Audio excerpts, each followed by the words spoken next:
बच्चों, आज हम रिवीजन पार्ट पढ़ते हैं। फर्स्ट क्वेश्चन पर चलते हैं। Read the questions and write their answers. First question है, what does the mother earth provide us. जो मदर अर्थ की जो पोएम है उसके ऊपर ये बेस्ड ये क्वेश्चंस हैं।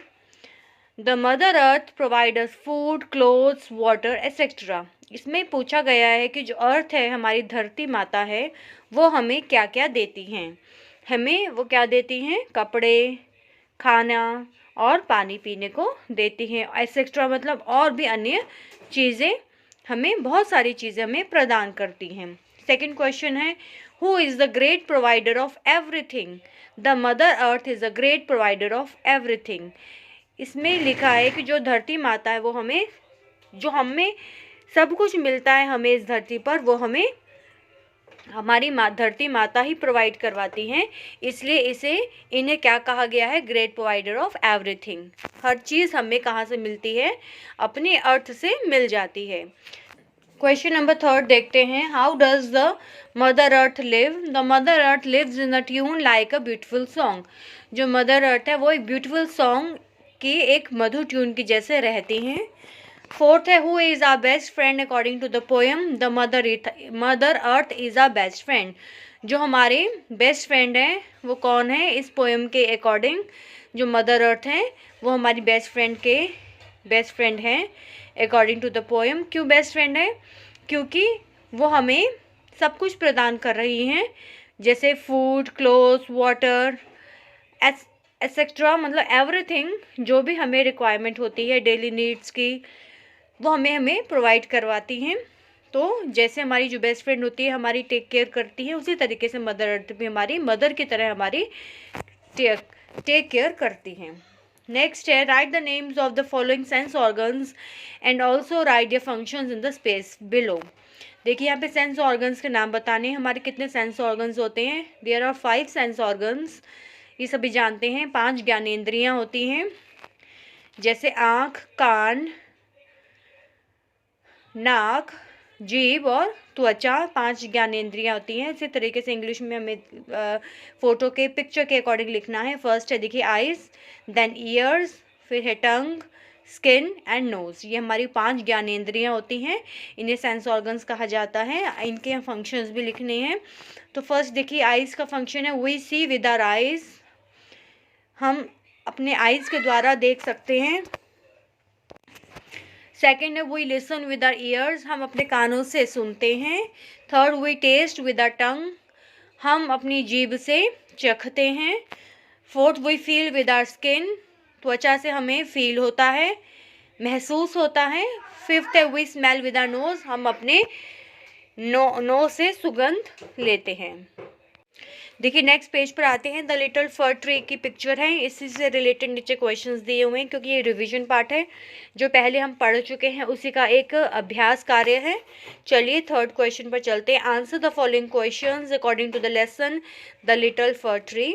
फर्स्ट पे आते हैं, who granted the 4 wishes to the fir tree. किसने फर ट्री को 4 विशेज ग्रांट की थी, दी थी, प्रदान की थी? वो थे मैजिशियन। मैजिशियन जो जादूगर था, जो वहाँ से जा रहा था जब बहुत तेज़ बारिश हो रही थी, तो उसने फर ट्री को 4 विशेज ग्रांट की थी। तो आंसर है इसका, magician granted the 4 wishes to the fir tree.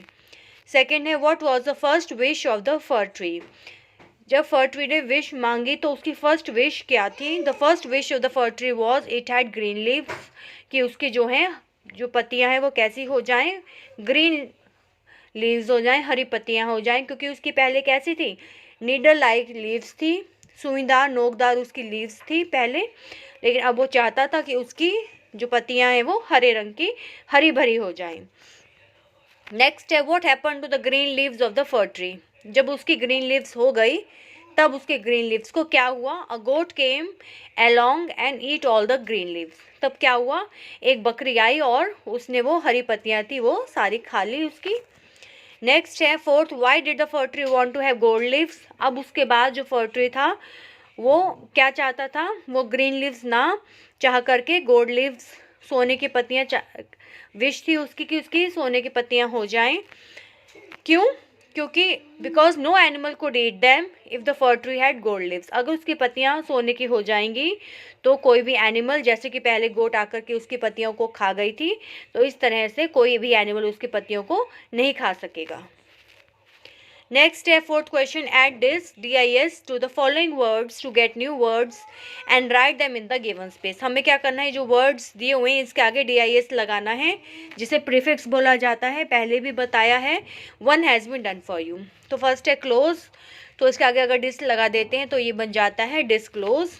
Agree, disagree, और डिसएग्री जब ये बन जाता है तो इसका मीनिंग भी इसका चेंज हो जाता है। Honest, dishonest, advantage, disadvantage, appear, disappear. Fifth question पर आते हैं, change the encircled words with their opposites and rewrite the sentences in the given space. हमें क्या करना है, अभी इनके अपोजिट लिखने हैं और फिर से ये सेंटेंस लिखना है उसके अपोजिट वर्ड के साथ। जैसे ब्राइट का अपोजिट होता है डल, और हमें फिर वो सेंटेंस कंप्लीट करना है। I like bright colours, I like dull colours. Draw a small circle, small का अपोजिट होता है बिग, अब उसी से हमें सेंटेंस कंप्लीट करना है। Draw a big circle. Preeti is very sad, Preeti is very happy. Her clothes are always dirty, her clothes are always clean. The tea is very cold, the tea is very hot. Next page पर आते हैं, six question पे, you have read the poem mother earth, now complete the lines given below. तो इसमें ये कहा गया कि मदर अर्थ अगर पोएम आपने पढ़ी है, आपने पढ़ी होगी, तो उसकी आपको या नीचे जो पैराग्राफ है उसमें कंप्लीट करना है ये lines. Her ways are gentle, her life is strong, ये जो वर्ड्स लिए गए हैं ये पोएम से ही लिए गए हैं। Living in a tune like a beautiful song, the earth is my mother and my best friend too, the great provider for me and you, the earth is my mother, she is good to me. Good to me इसमें बोला गया है, उसके veg कैसे हैं, gentle हैं। हर life is strong, उसके veg कैसे हैं, बिल्कुल ही जेंटल का मतलब होता है दयालु और शांत। और लाइफ इज़ कैसी, उसकी लाइफ कैसी है, स्ट्रॉन्ग है उनकी लाइफ। वेज जेंटल कैसे, दयालु कैसे, क्योंकि वो हमें सब कुछ प्रोवाइड करती है, बल्कि अपने बारे में ना सोच करके हमारे बारे में सोचती हैं। और लाइफ कैसी, उनकी स्ट्रॉन्ग लाइफ है। लिविंग इन अ ट्यून कैसे रहती हैं, जैसे एक मधुर सॉन्ग, ब्यूटीफुल सॉन्ग होता है, उसी तरीके से वो रहती हैं। The earth is my mother, जो अर्थ है वो मेरी मदर हैं, मेरी माता हैं और मेरी बेस्ट फ्रेंड भी हैं। द ग्रेट प्रोवाइडर फॉर मी, सब कुछ हमें प्रदान करती हैं। फॉर मी एंड यू, मेरे लिए भी और आप लोगों के लिए भी। The earth is my mother, she is good to me. ठीक है, वो मेरे लिए बहुत अच्छी हैं। सेवंथ क्वेश्चन पर आते हैं, answer the following questions. First है, why should we take care of the earth, हमें अपनी धरती माता की का ध्यान क्यों रखना चाहिए।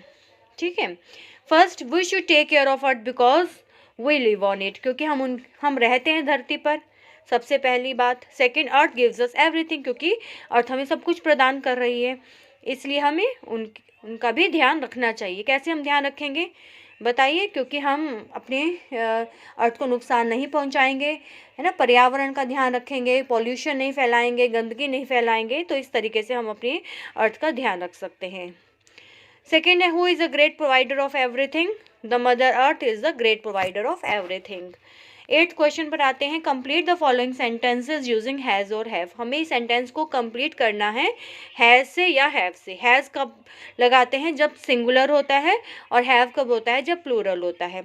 हैज़ सिंगुलर का मतलब ये है कि जब एक व्यक्ति की बात की जाती है तब हैज़ लगता है, जब दो व्यक्ति या दो से ज़्यादा व्यक्तियों की बात होती है या चीज़ों की बात होती है तब उसके आगे हैव लगता है। तो देखिए, पहले ही का मतलब एक की बात हो रही है, he has a red bike. Rinku and his friends, यहाँ पे एक से ज़्यादा की बात हुई है, एक से ज़्यादा मतलब दो तीन कितने भी हो सकते हैं। Rinku and his friends have many toys, his son has a flute. Meera and Mukesh have a common book, what have you done. ठीक है, यहाँ पे बस यहाँ पे आपको लर्न करना है, लास्ट लाइन में जहाँ पे यू है, यू के साथ हमेशा हैव लगता है। ये जैसे कुछ एक्सेप्शंस होते हैं, हमें हमेशा याद रखने पड़ेंगे, हैव लगेगा यहाँ पर। इसी के साथ हमारा ये रिवीजन पार्ट कंप्लीट होता है। मिलेंगे नए पार्ट के साथ।